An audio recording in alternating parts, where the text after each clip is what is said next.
Hello friends, we are discussing about synaptic transmission of nerve impulse. हम लोग start करते हैं आज किस प्रकार से जो नर्व इम्पल्स होता है वो नर्व इम्पल्स एक न्यूरॉन से दूसरे न्यूरॉन में किस प्रकार से पहुंचता है।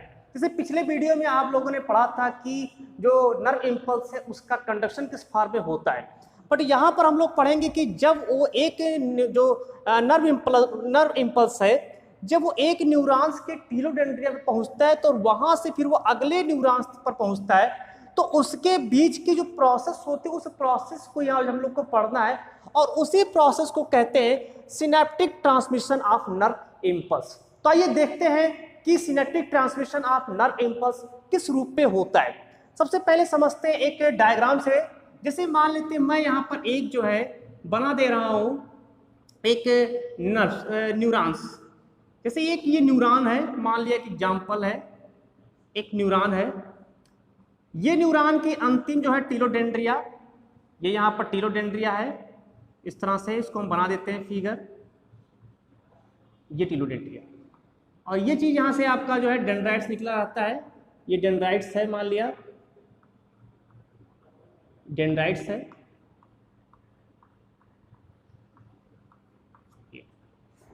ये जो पार्ट है यहाँ के बीच में एक्सॉन, इसको हम एक्सॉन कहते हैं, जो एक माइलिनेटेड शीथ के द्वारा घिरा होता है।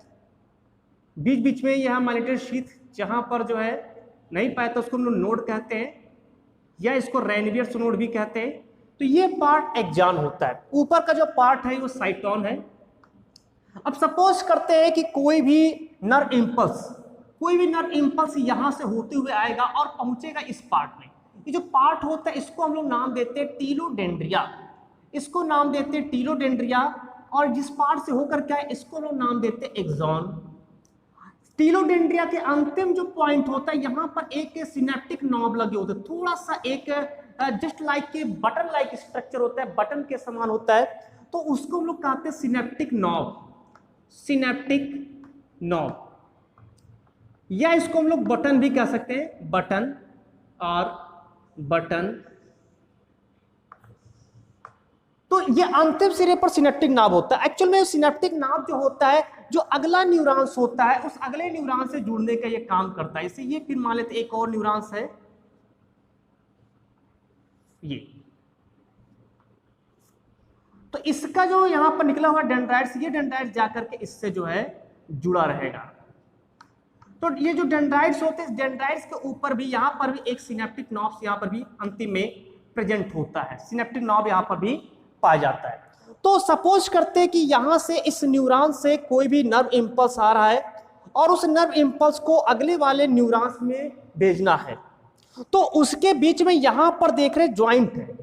दिखने में लगता है कि ये जो नर्व्स होते हैं यानी डेंड्राइट्स जा करके सीधे सीधे जुड़े होते हैं, बट एक्चुअल में ऐसा नहीं होता है।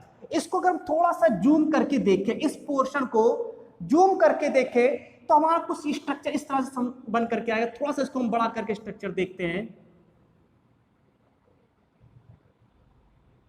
ये इसको हमने बहुत बड़ा कर दिया कि जिससे कि आसानी से आपको समझ में आए।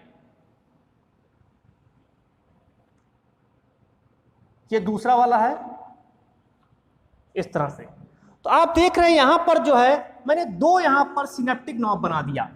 क्या किया? दो सिनेप्टिक नॉब यहां पर बना। एक जो सिनेप्टिक नॉब है ये ऊपर वाला पोर्शन वाला यानी इसका वाला है, और एक सिनेप्टिक नॉब जो नीचे वाला न्यूरॉन्स है इसके सिनेप्टिक नॉब को मैंने यहां पर बना दिया। ये जो सिनेप्टिक नॉब होता है जिसके थ्रू जहां से नर्व इम्पल्स इंटर करता है, मींस ये वाला यहां से नर्व इम्पल्स आएगा इस एक्सॉन से होते हुए, ये प्रवेश करता है इस टीलोडेंड्रिया पर, और टीलोडेंड्रिया के अंतिम जो छोर होता है उसको हम सिनेप्टिक नॉब कहते हैं, जिसे मैंने जूम करके बहुत बड़ा बना दिया है। अब इसको देखेंगे, इसको हम यहां पर कहेंगे प्री सिनेप्टिक न्यूरॉन। जिसमें से जो आवेग आ रहा है, जो इम्पल्स आ रहा है, उसको हम लोग कहेंगे प्री सिनेप्टिक न्यूरॉन, और जिसमें इम्पल्स को जाना है उसको हम लोग नाम देंगे पोस्ट सिनेप्टिक न्यूरॉन। इसको हम लोग नाम देंगे पोस्ट सिनेप्टिक न्यूरॉन। तो दो प्रकार के न्यूरॉन्स हो गए, एक न्यूरॉन के टीलोडेंड्रिया ये है और एक न्यूरॉन के टीलोडेंड्रिया ये। टीलोडेंड्रिया का मतलब सिनेप्टिक नॉब, टीलोडेंड्रिया पर उपस्थित जो अंतिम जो होता है बटन लाइक स्ट्रक्चर होता है उसको हम लोग सिनेप्टिक नॉब कहते हैं। एक्चुअली में यहाँ पर दिखाई पड़ रहा था कि एकदम जुड़ा है, बट ये जुड़ा नहीं होता। देख रहे हैं कि यहाँ पर एक हल्की सी जो है दरार पाई जाती है, ये हल्की सी दरार यहाँ पर प्रेजेंट है। ये पूरा इस पोर्शन को यहाँ पर हम लोग कहते हैं, ये जो पोर्शन है जहां पर दरार होती है इसको नाम दिया जाता है सिनेप्टिक क्लेफ्ट। ये सिनेप्टिक क्लेफ्ट होता है। एक्चुअली जो सिनेप्टिक क्लेफ्ट होता है यानी कि दो सिनेप्टिक नॉब के बीच में, दो सिनेप्टिक नॉब के बीच में एक हल्की सी दरार होती है, और ये दरार कितनी होती है 200 to 400 एंगस्ट्रॉम होती है। अगर हम इसको मिली माइक्रोन में कन्वर्ट करें तो 20 to 40 मिली माइक्रोन ये होता है। तो 200 to 400 एंगस्ट्रॉम का ये जो दूरी देख रहे हैं ये दूरी है, और ये दूरी सिनेप्टिक क्लेफ्ट होता है जो दो सिनेप्टिक नॉब्स के बीच में एक हल्की सी दरार के रूप में बन करके आती है। तो इस तरह से हम देख रहे हैं कि जो दोनों सिनेप्टिक नॉब है वो एकदम परस्पर जुड़े हुए नहीं है। तो अगर कोई नर्व इंपल्स यहाँ से आएगा तो वो आसानी से यहाँ पर नहीं जा सकता, क्योंकि मान लेते हैं यहाँ से नर्व इंपल्स इंटर करते हुए आ रहा है, ये नर्व इंपल्स यहाँ पर पहुंच गए। अब ये नर्व इंपल्स यहाँ पर जब पहुंचते हैं तो ये नर्व इंपल्स, ये जो मेम्ब्रेन है, ये मेम्ब्रेन जिसको हमने यहाँ पर कहा था न्यूरिलेमा भी कह सकते हैं, तो ये जो मेम्ब्रेन है इस मेम्ब्रेन को पार नहीं कर सकता, क्योंकि ये तो एक प्लाज्मा मेम्ब्रेन की भांति है। और आपको पता है कि प्लाज्मा मेम्ब्रेन जो होता है वो सेलेक्टिव परमिएबल होता है। तो ऐसे नहीं कि किसी भी आयंस को, किसी भी जो इंपल्स उस इंपल्स को आगे जाने देगा। तो अब ये यहाँ पर रुक जाएगा। तो ये अब इसके आगे कैसे इस पोस्ट सिनेप्टिक न्यूरॉन्स तक पहुंचाएगा, इसी चीज को यहाँ पर हम लोग पढ़ेंगे synaptic transmission of nerve impulse में। जो नर्व इंपल्स है वो कैसे इस प्री सिनेप्टिक न्यूरॉन से और कैसे वो पोस्ट सिनेप्टिक न्यूरॉन तक पहुंच रहा है, इस चीज को यहाँ पर हमें देखना है। सबसे पहले समझते हैं कि इसके अंदर जो प्री सिनेप्टिक न्यूरॉन्स होते हैं, यहाँ पर कुछ जो है, मैं इसको स्ट्रक्चर से बना दे रहा हूं, यहां पर छोटे छोटे बहुत सारे जो है न्यूरोट्रांसमीटर्स पाए जाते हैं। ये छोटे छोटे बहुत सारे न्यूरोट्रांसमीटर इसमें जो है पाए जाते हैं। एक्चुअली में जो न्यूरोट्रांसमीटर्स होता है ये बनता रहता है, इसका संश्लेषण लगातार होता भी रहता है। तो ये क्या होते हैं, न्यूरोट्रांसमीटर्स हैं, ये न्यूरोट्रांसमीटर्स होते हैं। अगर हम न्यूरोट्रांसमिशन की बात करें, ट्रांसमीटर्स, तो न्यूरोट्रांसमीटर्स जो होते हैं, मेन जो न्यूरोट्रांसमीटर्स है वो होता है, यहां पर उसका एग्जांपल देते हैं, उसका नाम लिख देते हैं। जो मेन न्यूरोट्रांसमीटर्स होता है वो होता है एसिटिल कोलिन। एसिटिल कोलिन जो होता है ये मेन न्यूरोट्रांसमीटर्स होता है। एसिटिल कोलिन क्या है, ये मेन न्यूरोट्रांसमीटर्स होता है। बट अगर हम सेंट्रल नर्वस सिस्टम में जाएं, सेंट्रल नर्वस सिस्टम में जाइए तो पूरे जितने भी नर्व्स हैं, जितने भी न्यूरॉन्स हैं, उन सभी न्यूरॉन्स में जो उसके सिनेप्टिक नॉब है, उन सिनेप्टिक नॉब में एसिटिल कोलिन ही प्रेजेंट होगा। बट अगर हम सेंट्रल नर्वस सिस्टम में देखें, जो सेंट्रल नर्वस सिस्टम होता है सीएनएस, सेंट्रल नर्वस सिस्टम, वहां पर एसिटिल कोलिन तो प्रेजेंट होगा ही होगा, मींस एसिटिल कोलिन तो पाया जाएगा, क्योंकि मैंने कहा कि एसिटिल कोलिन जो यहाँ पर न्यूरोट्रांसमीटर्स है वो सभी प्रकार के सिनेप्टिक नॉब में प्रेजेंट होते हैं। बट जो सीएनएस होता है इसमें एसिटिल कोलिन के अलावा इसमें डोपामीन भी प्रेजेंट होता है, डोपामीन होता है, या इसमें जो है नॉर एपिनेफ्रिन होता है, नॉर एपिनेफ्रिन होता है, और इसके अलावा मोस्ट इंपॉर्टेंट जो इसमें सीरोटोनिन पाया जाता है, सीरोटोनिन पाया जाता है। एक्चुअली ये तीनों होते हैं, ये तीनों हार्मोन नेचर के होते हैं। तीनों कैसे होते हैं, हार्मोन्स होते हैं, इसीलिए इसको हम लोग न्यूरोट्रांसमीटर तो कहते ही कहते हैं, बट इसको हम लोग जो है न्यूरो हार्मोन्स के भी नाम से जानते हैं। तो ये क्वेश्चन बड़ा इंपॉर्टेंट रहता है। अगर किसी भी आप मेडिकल लाइन में जाना चाह रहे हो तो मेडिकल लाइन में बहुत ही मोस्ट इंपॉर्टेंट क्वेश्चन माना जाता है, क्योंकि पूछा जाता है कि कौन सा ऐसा हार्मोन्स है जो न्यूरोट्रांसमीटर्स के फॉर्म में काम करता है। तो आप वहाँ पर डोपामीन है, नॉरएपिनेफ्रिन है, एपिनेफ्रिन है, एंड सीरोटोनिन जो होता है ये यहाँ पर न्यूरो हार्मोन्स है, और ये एक न्यूरोट्रांसमीटर्स के रूप में कार्य करता है। तो मैं यहाँ पर बात कर रहा हूँ न्यूरोट्रांसमीटर्स की। मैं अभी केवल एसिटिल कोलिन की बात कर रहा हूँ, क्योंकि मैं एक सिंपल सा पढ़ा रहा हूँ। आप ऐसे समझ लीजिएगा जहां पर सेंट्रल नर्वस सिस्टम आएगा वहां पर ये तीनों भी आएगा। अभी मैं इसकी बात करूंगा, सीरोटोनिन का सबसे मेन बात करेंगे। तो ये न्यूरोट्रांसमीटर। जैसे ही अब यहाँ पर इम्पल्स आया, आपको ये भी पता है कि जब यहाँ पर कोई भी इम्पल्स आता है तो इसके पिछले वाले वीडियो मैंने जैसे बताया था कि उसके जो ईसीएफ है उस ईसीएफ में सोडियम आयन बहुत ज्यादा मात्रा में प्रेजेंट होता है। इसके अलावा कैल्शियम आयन भी इसमें प्रेजेंट होता है, कैल्शियम आयन भी प्रेजेंट होता है। तो यहां पर क्या होता है, जैसे ये जो इम्पल्स है वो प्रवेश करता है, ये जो यहां पर पोलराइज्ड स्टेट में रहता है, अब यहां से डीपोलराइजेशन स्टार्ट हो जाता है। डीपोलराइजेशन जैसे हुआ, सोडियम आयन अंदर को इंटर करना शुरू कर देता है। जब सोडियम आयन इंटर करता है अंदर की ओर, तो इस फंक्शन को हम लोग कहते हैं यहां पर डीपोलराइजेशन। इसको क्या कहेंगे, जैसे ही सोडियम आयन अंदर होता है, स्टार्ट करता है, यानी कि वह सोडियम इन्फ्लक्स होना शुरू होता है, उसको हम लोग कहते हैं डीपोलराइजेशन। तो ये यहाँ पर डीपोलराइजेशन स्टार्ट कर देता है, डीपोलराइजेशन यहाँ पर हो जाता है। लेकिन यहाँ पर एक चीज और है, कैल्शियम आयन भी है। तो कैल्शियम आयन भी बड़ा इंपॉर्टेंट है, इस चीज को याद रखिएगा। सोडियम आयन तो इसमें इंटर करता ही करता है, लेकिन जो कैल्शियम आयन होता है वो भी आता है। तो एक तो ये कैल्शियम आयन कैटायंस होते हैं, तो निश्चित रूप से अंदर की ओर जो है उसके कैल्शियम आयन इन्फ्लक्स यहाँ पर होगा और यानी कैटायंस की मात्रा बढ़ाएगा। लेकिन इसके साथ में एक और इसका मेन रोल होता है। मेन रोल क्या होता है उसको भी देखेंगे।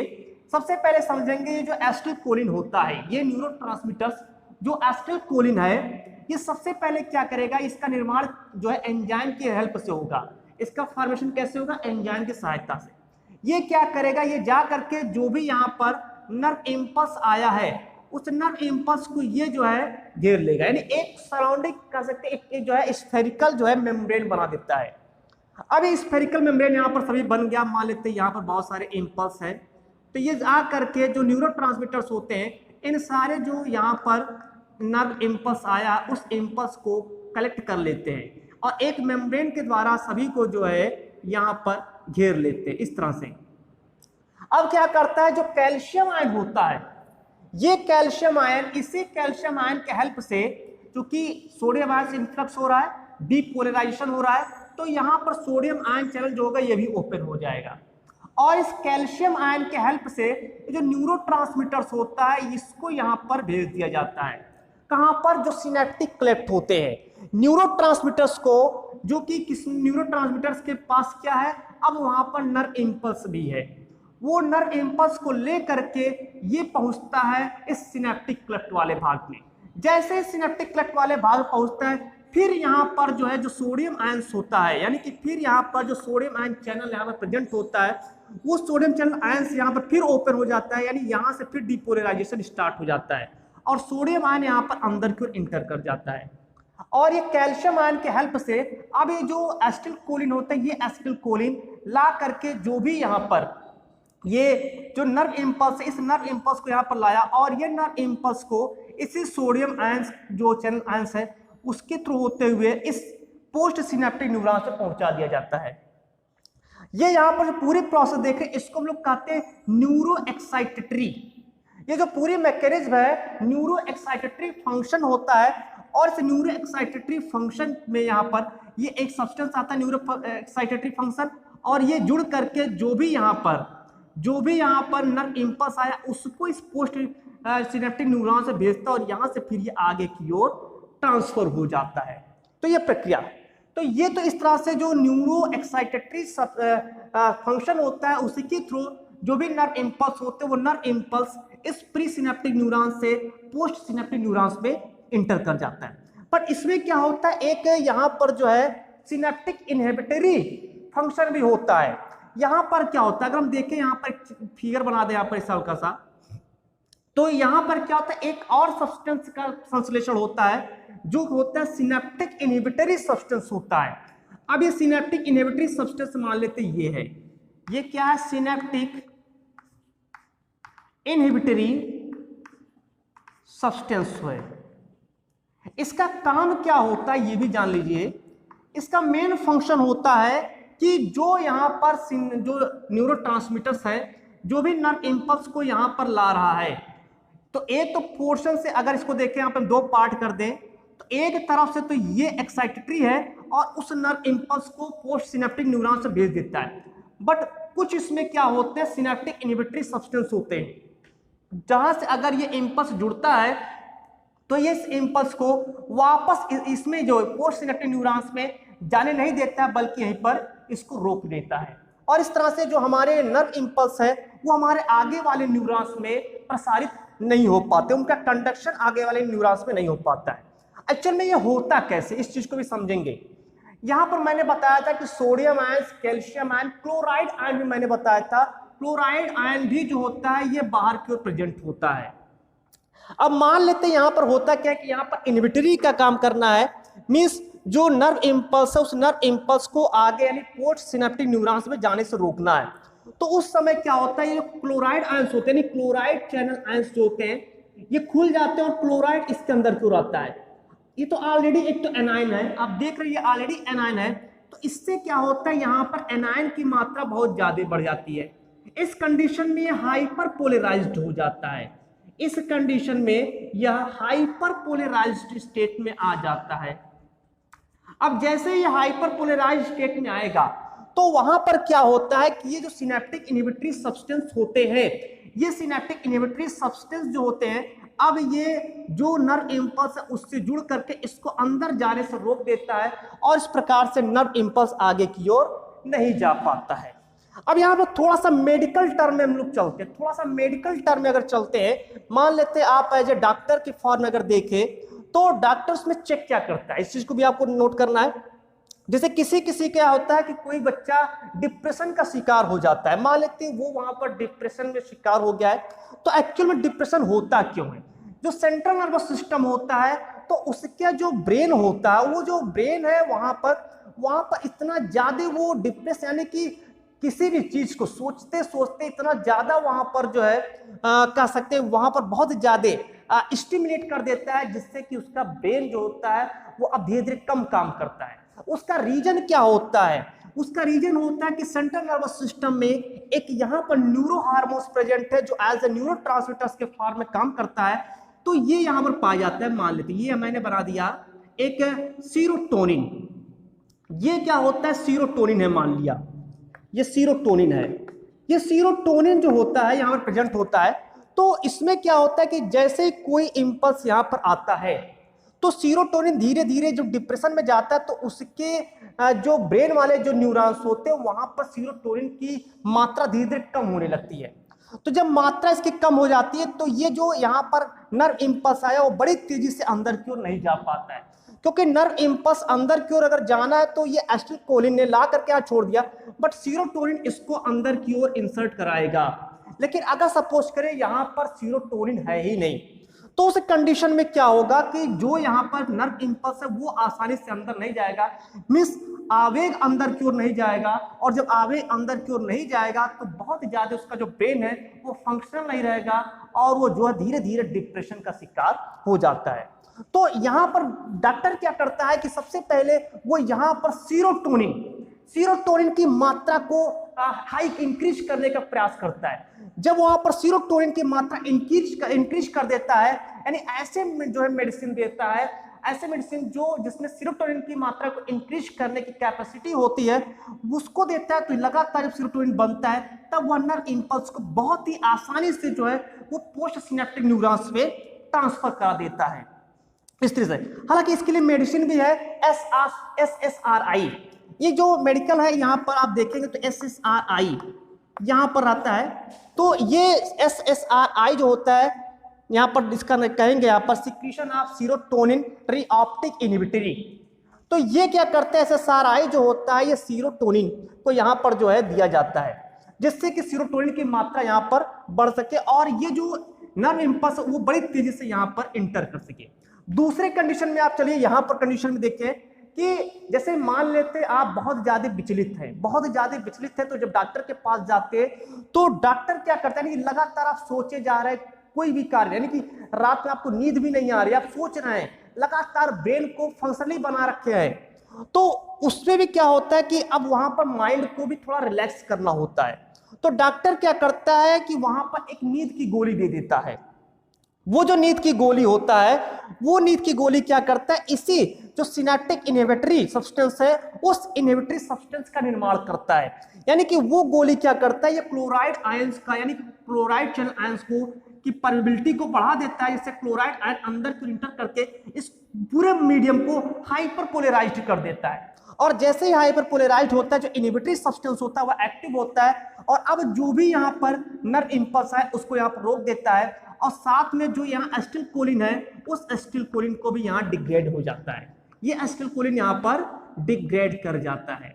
तो इस तरह से, और जबकि सीरोटोनिन क्या करता है, जो एसिटिल कोलिन है उस एसिटिल कोलिन को, जो जितना एसिटिल कोलिन बना है उसको वापस जो है उस प्री सिनेप्टिक न्यूरॉन से भेजने का काम करता है, जबकि इनहिबिटिंग वाला क्या करता है, सब्सटेंस जो भी यहाँ पर एसिटिल कोलिन है, जो न्यूरोट्रांसमीटर्स है, उसको यहाँ पर ये नष्ट कर देता है। तो इस तरह से जो नर्व इंपल्स है वो नर्व इंपल्स आगे की ओर नहीं बढ़ पाता, और धीरे धीरे जो ब्रेन होता है वो एकदम शांत हो जाता है और उसको नींद आ जाती है। तो ये दोनों कंडीशन होता है, एक तो वो डिप्रेशन में हो तो उस समय सीरोटोनिन की मात्रा बढ़ाई जाती है, और यदि मान लेते हैं वो बहुत ज्यादा डिप्रेशन में, बल्कि कह सकते हैं कि वो उसको नींद नहीं आ रही है, उसका ब्रेन शांत नहीं है, उसके ब्रेन को शांत करने के लिए, उसको नींद लाने के लिए वहां पर कुछ इस प्रकार की मेडिसिन दी जाती है, जो मेडिसिन उसके क्लोराइड आयन चैनल को यहाँ ओपन करता है और हाइपर पोलराइज्ड स्टेट में लाता है, जिससे इनहिबिटरी सब्सटेंस एक्टिव होकर के जो एसिटिल कोलिन है उसको डिग्रेड करता है और नर्व इंपल्स को इस पोस्ट सिनेप्टिक न्यूरॉन्स में जाने से रोकता है।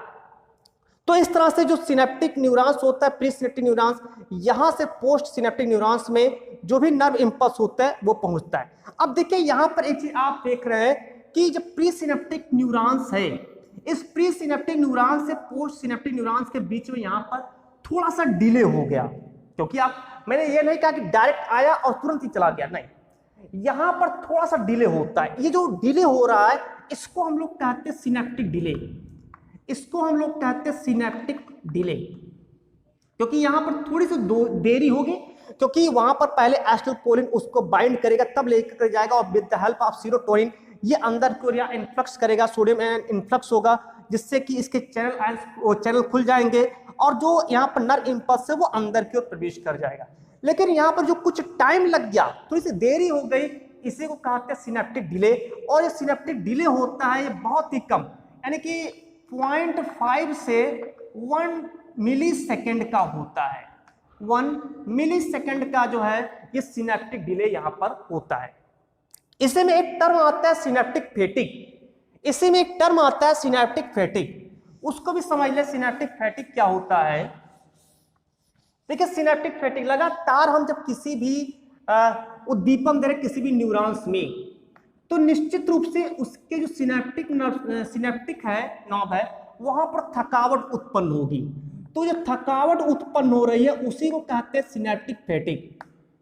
ये थकावट, जैसे मान लेते हैं बार बार किसी एक जगह पर आप लगातार बार बार स्टिमुलेशन दे रहे हैं, बार बार इसको स्टिमुलेट कर रहे हैं, एक समय ऐसा आएगा कि कुछ समय के लिए वहां से जो इम्पल्स है वो इम्पल्स अंदर की ओर जाना बंद, यानी कि इम्पल्स रुक जाएगा। यानी कह सकते हैं कि जो उसका सिनेप्टिक न्यूरॉन्स है, प्री सिनेप्टिक न्यूरॉन्स, उसमें प्रेजेंट जितने भी एसिटिल कोलिन थे वो समाप्त हो गए। हालांकि कुछ सेकंड, मतलब कि मिली सेकंड में, कुछ ही मिली सेकंड में वो एसिटिल कोलिन फिर से बन जाएगा, बट लगातार हम उसको जो है लगातार हम उसको में उत्तेजना दे रहे हैं, स्टिमुलेट कर रहे हैं, तो निश्चित रूप से एसिटिल कोलिन की मात्रा कम होगी, और इसके कारण जो होता है कुछ समय के लिए ये जो सिनेप्टिक न्यूरॉन्स होते हैं, ये सिनेप्टिक जो कह सकते हैं नॉब होते हैं, ये यहाँ पर स्टॉप हो जाएगा, और उसके बाद जो है जो भी नर्व इंपल्स है वो नर्व इंपल्स अब यहाँ पर नहीं जाएगा। इसको कहते हैं सिनेप्टिक फैटिग, यानी कि यहाँ पर जो है जो यहाँ पर सिनेप्टिक हो रहा है उसमें थकान उत्पन्न हो जा रही है, तो ये सिनेप्टिक फैटिग होता है। अब समझते हैं कि किस प्रकार से इसका डायरेक्शनल कैसा होता है, कि किसी भी सिनेप्टिक जो न्यूरॉन्स है उससे डायरेक्शनल कैसे होता है, कैसे वो इंटर करता है एक प्री सिनेप्टिक से पोस्ट सिनेप्टिक, यानी इन दोनों के बीच में ऐसा क्या क्या यहाँ पर होता है, इस चीज को यहाँ पर हमें समझना है कि इन दोनों के बीच में ऐसा कितने पोजीशन से यह जो है इंटर करता है। तो देखिए सबसे पहले ये प्री सिनेप्टिक, जैसे इसका हम डायरेक्शन की बात कर रहे हैं, जो यहाँ पर डायरेक्शन है उसकी मैं बात कर रहा हूं। तो सबसे पहले जैसे प्री सिनेप्टिक न्यूरॉन है, यहां पर जब कोई इंपल्स आता है प्री सिनेप्टिक न्यूरॉन्स पर आता है, तो ये प्री सिनेप्टिक न्यूरॉन से ये पहुंच जाता है उसके एक्सॉन वाले भाग में, यानी कहां पर पहुंचेगा, ये प्री सिनेप्टिक से उसके एक्सॉन में पहुंचेगा और एक्सॉन से फिर कहां पर जाएगा, तो आप देख रहे हैं एक्सॉन से टीलोडेंड्रिया पर जाएगा, मीन से टीलोडेंड्रिया पर जाएगा, टीलोडेंड्रिया से कहां पर जाएगा, तो आपको सिनेप्टिक नॉब पर जाएगा, सिनेप्टिक नॉब पर प्रवेश करता है, पहुंचता है सिनेप्टिक नॉब से कहां पर जाएगा, तो इसके बीच जो सिनेप्सिस है उस सिनेप्सिस में जाएगा और सिनेप्सिस से कहां पर जाएगा, तो सिनेप्सिस से डेंड्राइट्स में जाएगा और डेंड्राइट से फिर ये पहुंच जाता है पोस्ट सिनेप्टिक न्यूरॉन्स में। तो इस तरह से ये जो यहाँ पर डायरेक्शन ऑफ सिनेप्स होता है कि किस प्रकार से सिनेप्टिक ट्रांसमिशन है, यानी पाथवे ऑफ सिनेप्टिक ट्रांसमिशन वो किस प्रकार से हो रहा है, तो वो प्री सिनेप्टिक न्यूरॉन से axon, telodendria, synaptic knob, synapsis and dendrites, उसके बाद पोस्ट सिनेप्टिक न्यूरॉन्स पर पहुंचता है। अब जब ये पोस्ट सिनेप्टिक न्यूरॉन से पहुंच जाता है कोई भी नर्व इम्पल्स, तब वो अब आगे वाली, अब यह प्री सिनेप्टिक न्यूरॉन्स का काम करेगा और इसके आगे वाली जो न्यूरॉन्स का होगा वो वहां पर पोस्ट सिनेप्टिक न्यूरॉन्स के रूप में कार्य करता है। तो इस प्रकार से जो भी नर्व इम्पल्स होते हैं, ये नर्व इम्पल्स एक तंत्रिका तंत्र से, यानी एक न्यूरॉन से दूसरे न्यूरॉन्स में लगातार जो है ये चलते रहते हैं। तो इस तरह से यहाँ पर जो आपने देखा कि किस प्रकार से सिनेप्टिक ट्रांसमिशन है, किसी भी नर्व इम्पल्स का सिनेप्टिक ट्रांसमिशन किस प्रकार से होता है। एक शब्द इसी में आता है सिनेप्सिस, वही जो शब्द है चल रहा है सिनेप्सिस, कि सिनेप्सिस पे पहुंचा। लेकिन एक शब्द यहाँ पर आप चूंकि मेडिकल टर्म है, हो सकता है कि आप किसी कंपटीशन में बैठे तो आपको ये चीज जानना चाहिए कि सिनेप्सिस वर्ड यूज किसने किया सबसे पहले, क्योंकि बार बार ये सिनेप्सिस हो रहा है। सिनेप्सिस मतलब क्या है, इस वर्ड का यूज किया गया, तो मतलब तो आपको समझ में आएगा सिनेप्सिस क्या है। अगर नहीं समझ में आया तो फिर से समझ लीजिए सिनेप्सिस मतलब क्या है, पेयरिंग करना, यानी कि दो यहां पर सिनेप्टिक नॉब के बीच में पेयरिंग हो रहा है। देख रहे हैं पेयरिंग की प्रोसेस हो रही है, इसी को कहते हैं सिनेप्सिस। यानी कि जब दो सिनेप्टिक नॉब के बीच में पेयरिंग होता है उसको कहते हैं सिनेप्सिस। और सिनेप्सिस जो वर्ड है, इस सिनेप्सिस वर्ड का यूज सबसे पहले शेरिंगटन ने किया था। इस शब्द का सबसे पहले प्रयोग शेरिंगटन ने किया था सिनेप्सिस वर्ड का। लेकिन ध्यान रखिएगा, लेकिन ये जो पूरा आप synaptic transmission of nerve impulse पढ़ रहे हैं, ये synaptic transmission of nerve impulse, इसको सबसे पहले हेनरी डेल ने बताया था। इसको सबसे पहले हेनरी डेल ने इसको जो है बताया था और हेनरी डेल ने इसकी पूरी मैकेनिज्म को यहां पर प्रूव किया था। तो आपको ये चीज ध्यान रखना है कि सिनेप्सिस वर्ड शेरिंगटन ने यूज किया, बट जो synaptic transmission of nerve impulse है ये हेनरी डेल ने इसको समझाया और हेनरी डेल ने इसके बारे में बताया कि किस प्रकार से जो हमारे न्यूरॉन्स होते हैं उस न्यूरॉन्स का एक जो नर्व इम्पल्स है वो दूसरे न्यूरॉन्स में किस प्रकार से ट्रांसमिट होता है। तो ये आज का हम लोग का टॉपिक था, synaptic transmission of nerve impulse. अगर आपको ये वीडियो कुछ भी इसमें प्रॉब्लम है तो इसको इस वीडियो को पुनः एक बार फिर से जरूर देखिए। जब बार बार इस वीडियो को आप देखेंगे तो आपको सारे कॉन्सेप्ट इसमें से क्लियर हो जाएंगे। आई होप आप लोग को समझ में आया होगा। Thank you so much.